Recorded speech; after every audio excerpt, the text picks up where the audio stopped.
So I chose Rachel Carson, who many will know from her writing Silent Spring, among many others.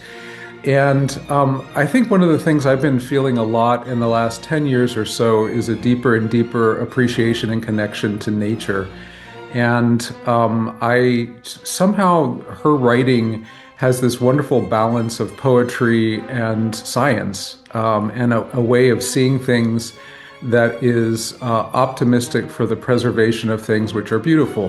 When you were scoring the piece, when you were orchestrating the piece, was there a conscious decision to find a sound world that sort of had resonance for you specifically to something that was important that you found in Rachel Carson?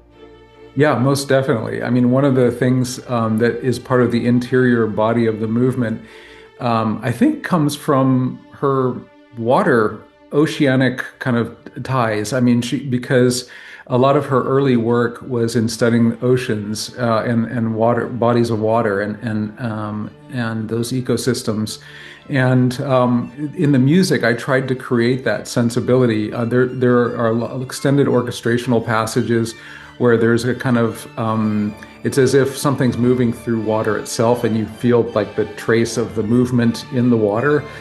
So there's a way in which the melodies kind of flow through that kind of viscous environment and create its kind of own movement logic. And you'll hear that particularly in the strings. One of the things that I love about bringing these 5 extraordinary portrayals into one work is that in some way they represent something larger than themselves. You know, when I was in school in my master's program, I went to an orchestra reading of one of my friend's pieces, and his father had flown up, and he was standing at the back of the hall next to me. He just kept shaking his head when he was listening to this orchestra do this reading, and he said, "Isn't that amazing? Wow, wonderful. All those people doing the same thing together."